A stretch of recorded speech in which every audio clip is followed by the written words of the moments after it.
selamat datang di Puisiku Diary. Di tempat ini, kata berubah menjadi kisah, dan setiap kisah menyimpan rahasia yang tak semua orang berani dengar. Tentang mereka yang tak terlihat namun selalu mengintai. Selamat mendengarkan alur ceritanya.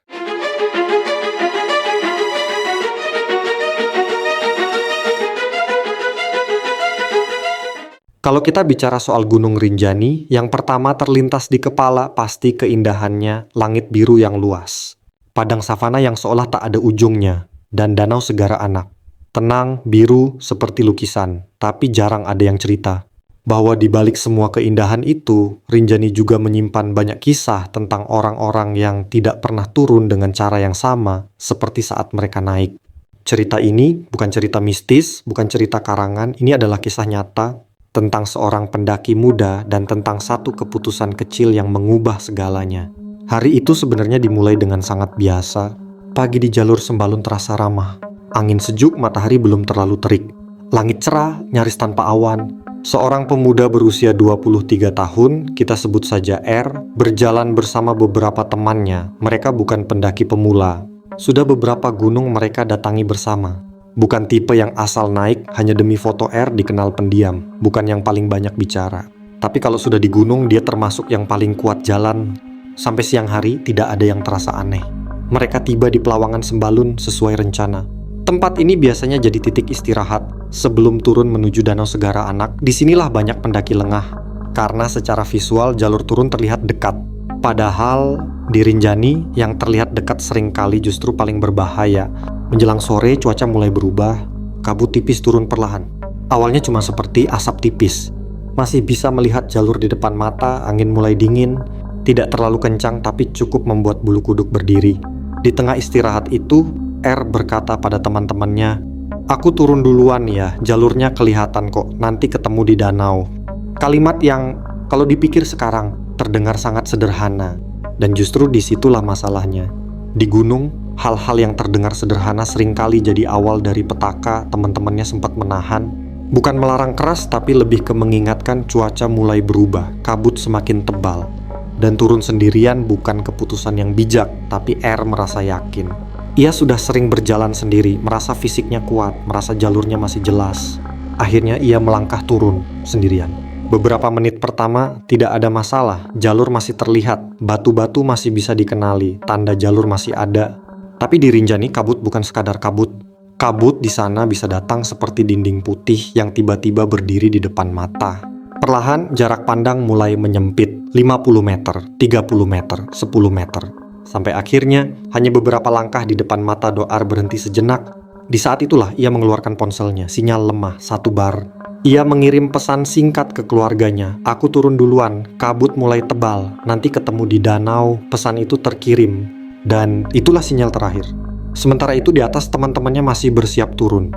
Mereka mengira R sudah sampai di danau, atau setidaknya sudah dekat. 1 jam berlalu, 2 jam berlalu, R tidak terlihat. Awalnya mereka berpikir mungkin R istirahat di bawah, atau tertahan kabut. Tapi ketika malam mulai turun, perasaan tidak enak mulai muncul. Mereka mencoba memanggil tidak ada jawaban. Mereka mencoba turun sedikit, tapi kabut semakin tebal, jalur semakin sulit dikenali. Dan di gunung, mencari orang di malam hari adalah keputusan yang sangat berbahaya. Akhirnya dengan berat hati, mereka memutuskan kembali ke atas dan melapor ke petugas. Menjelang maghrib, laporan orang hilang resmi masuk, nama R tercatat, usia 23 tahun, terakhir terlihat di jalur turun Pelawangan Sembalun. Malam itu, suasana pos pendakian berubah, tidak ada lagi tawa pendaki, tidak ada lagi cerita santai, hanya wajah-wajah tegang. Pukul 7:30 malam, tim SAR gabungan mulai bergerak, headlamp dinyalakan, peralatan dicek ulang, HT berbunyi bersahutan. Pendakian malam di Rinjani bukan perkara sepele, angin dingin menusuk. Kabut tebal membuat jarak pandang nyaris nol. Setiap langkah harus diperhitungkan. Dan di tengah pencarian itulah, satu hal membuat semua orang terdiam. Seorang anggota SAR menemukan jejak sepatu. Jejak yang tidak berada di jalur resmi.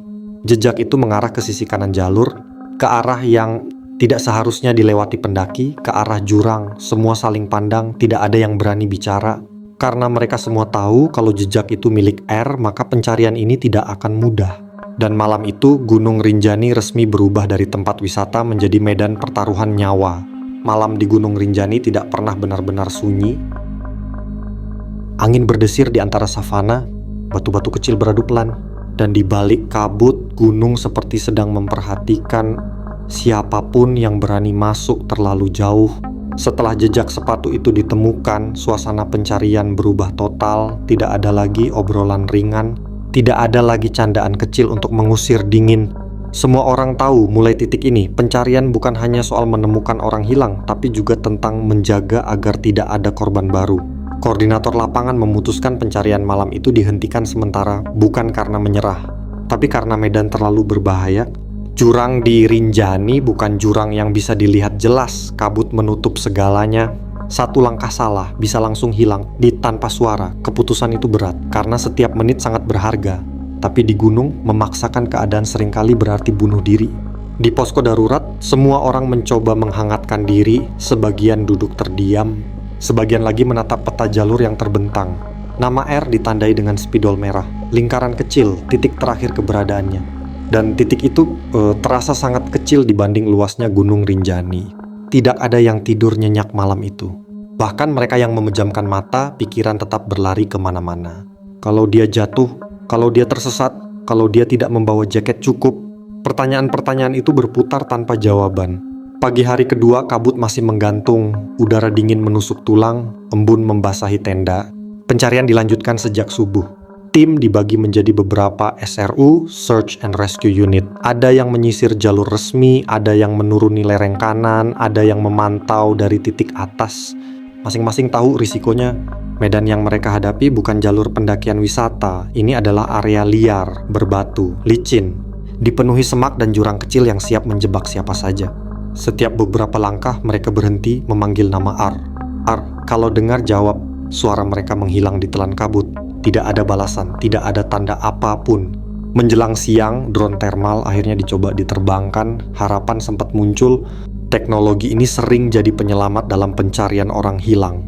Tapi Rinjani punya caranya sendiri. Angin kencang membuat drone sulit dikendalikan. Sinyal naik turun, gambar tidak stabil. Beberapa menit kemudian drone harus ditarik kembali, hasilnya nihil. Tidak ada panas tubuh terdeteksi.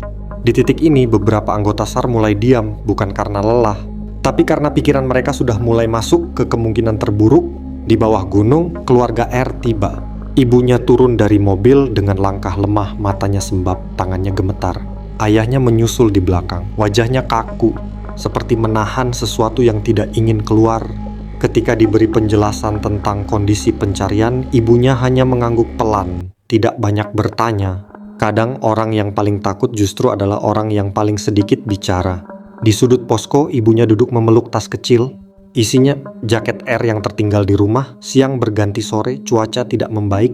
Kabut turun lagi, lebih tebal dari sebelumnya. Komunikasi hate mulai terganggu. Beberapa kali suara terputus. SRU 2 lapor posisi, itu ulang suara tidak jelas. Di gunung, kehilangan komunikasi adalah mimpi buruk. Menjelang malam, hujan mulai turun, awalnya rintik kecil, lalu semakin deras, medan berubah licin. Batu-batu berlumut menjadi jebakan. Dengan berat hati, koordinator kembali memutuskan menghentikan pencarian sementara. Keselamatan tim tidak boleh dikorbankan. Malam kedua pun tiba. Dan malam itu terasa lebih dingin dari malam sebelumnya. Di tenda, beberapa anggota SAR berusaha menghangatkan badan. Ada yang menyeruput kopi pahit, ada yang menatap kosong. Salah satu relawan berkata pelan, "Kalau saya di posisi dia, saya tidak tahu bisa bertahan berapa lama." Tidak ada yang menjawab, karena semua tahu di suhu Rinjani, tanpa perlindungan cukup, hipotermia bisa datang pelan-pelan, tanpa terasa, tanpa perlawanan. Malam itu doa dipanjatkan dalam diam. Bukan doa panjang, bukan doa keras, hanya harapan sederhana. Semoga dia masih hidup. Hari ketiga. Langit pagi terlihat sedikit lebih cerah. Kabut mulai naik, ini kesempatan. Pencarian dimulai lagi dengan area yang lebih diperluas. Tim diarahkan ke bawah tebing yang sebelumnya sulit dijangkau. Medan ekstrim, sudut kemiringan tajam, kesalahan kecil bisa fatal. Saat itulah sebuah laporan masuk lewat HAT. Suaranya terdengar gugup. "Posisi kami di bawah tebing. Kami mendengar suara. Semua terdiam." Ulangi. "Kami dengar suara teriakannya sangat lemah. Beberapa orang saling pandang. Di gunung, suara bisa menipu. Angin bisa membawa gema. Bisa jadi halusinasi karena kelelahan. Tapi tidak ada yang mau mengabaikannya."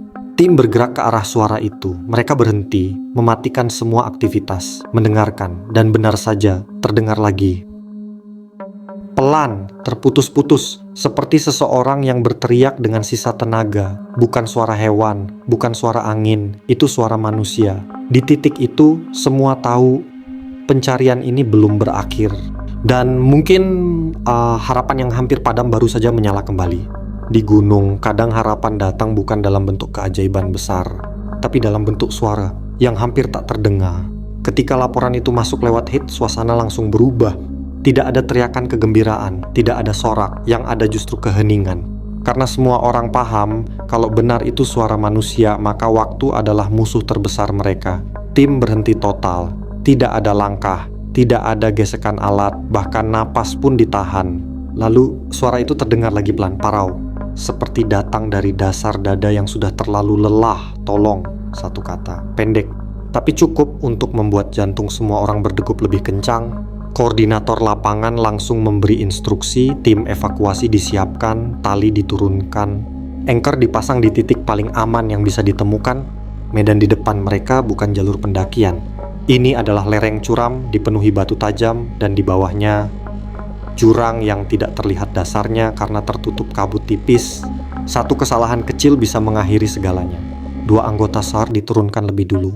Mereka bergerak perlahan, setiap langkah diuji.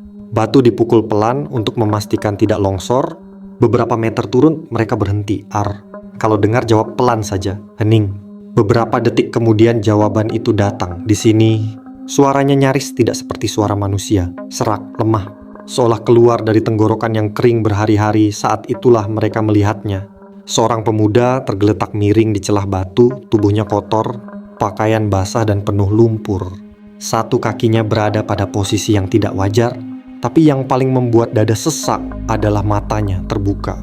Menatap kosong ke arah kabut, ia masih sadar, masih hidup. Kami dari SAR, kamu aman sekarang. Salah satu anggota SAR berjongkok menjaga suara tetap tenang. Di gunung, ketenangan penolong adalah separuh dari penyelamatan. Mencoba menggerakkan tubuhnya, langsung meringis kesakitan. Jangan bergerak, diam dulu, kami bantu. Tangan dingin, bukan dingin biasa, tapi dingin yang menandakan tubuhnya sudah lama kehilangan panas hipotermia. Sudah berapa lama dia di sini? Pertanyaan itu tidak perlu dijawab, semua tanda sudah terlihat.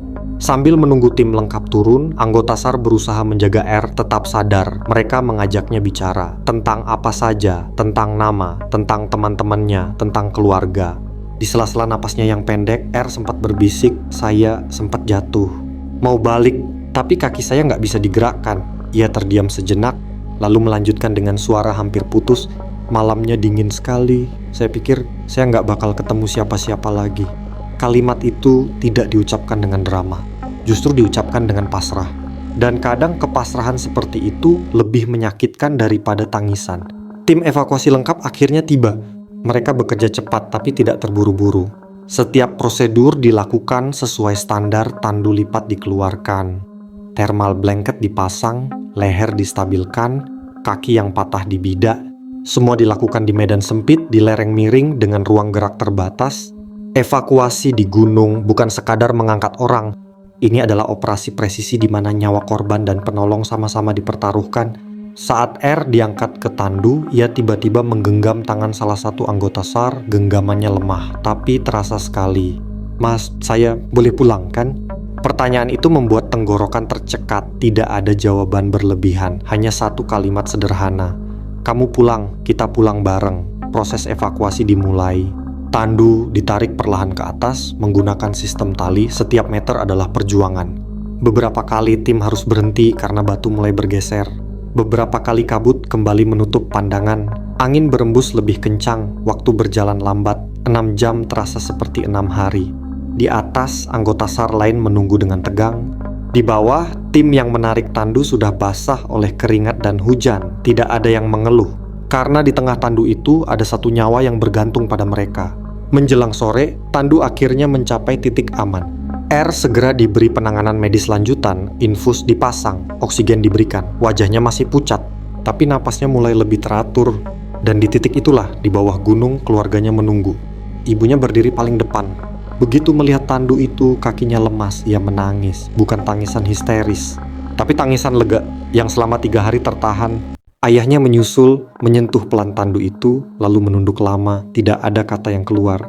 Kadang rasa syukur tidak butuh suara dilarikan ke rumah sakit. Dokter memastikan ia mengalami patah tulang, dehidrasi berat, dan hipotermia. Tapi satu kalimat dokter membuat semua orang bernapas lega. Kalau terlambat beberapa jam saja, kemungkinan besar ceritanya sudah berbeda. Selamat. Beberapa hari kemudian, salah satu anggota SAR kembali ke Rinjani, bukan untuk pencarian, tapi untuk menutup operasi. Ia berdiri di pelawangan Sembalun, menatap ke arah jalur turun. Di tempat itulah segala sesuatu bermula. Ia bergumam pelan, gunung ini indah, tapi tidak pernah bisa dianggap remeh. Dan mungkin itulah pesan terbesar dari cerita ini. Gunung bukan tentang menaklukkan, bukan tentang siapa yang paling kuat, bukan tentang siapa yang paling cepat sampai puncak. Gunung adalah tentang menghormati batas cuaca, batas kemampuan, dan batas ego manusia. Dan untuk tim SAR, cerita ini hanyalah satu dari sekian banyak. Besok bisa jadi ada panggilan lain, nama lain, wajah lain. Tapi satu hal yang selalu sama, mereka akan tetap berangkat dalam hujan, dalam kabut, dalam gelap. Karena bagi mereka selama masih ada harapan, selama masih ada suara yang memanggil, mereka akan terus mencari. Gunung tidak pernah meminta siapapun untuk datang. Tapi ketika kita memilih untuk naik, kita membawa tanggung jawab besar, bukan hanya untuk diri sendiri, tapi juga untuk orang-orang yang menunggu di rumah. Cerita ini bukan sekadar tentang seorang pendaki yang hilang, atau tentang dramanya operasi SAR. Ini tentang sebuah pengingat bahwa alam tidak bisa diajak kompromi, bahwa ego seringkali lebih berbahaya daripada medan, dan bahwa satu keputusan kecil bisa membawa seseorang ke batas terakhir antara hidup dan mati. Untuk tim SAR, ini mungkin hanyalah satu operasi dari sekian banyak, tapi bagi satu keluarga, ini adalah jawaban dari doa yang tidak pernah berhenti dipanjatkan. Jika hari ini kamu masih bisa pulang, masih bisa duduk bersama keluarga, masih bisa mendengar suara orang-orang yang kamu sayangi, ingatlah, itu bukan sekadar kebetulan. Dan untuk kamu yang suka naik gunung, datanglah dengan niat yang benar. Naiklah dengan hati yang rendah dan pulanglah dengan selamat, karena puncak tidak pernah sebanding dengan orang-orang yang menunggumu di rumah. Terima kasih sudah mendengarkan. Jika kalian suka dengan video seperti ini, jangan lupa like, comment, share, dan subscribe untuk update video-video terbaru lainnya. Terima kasih.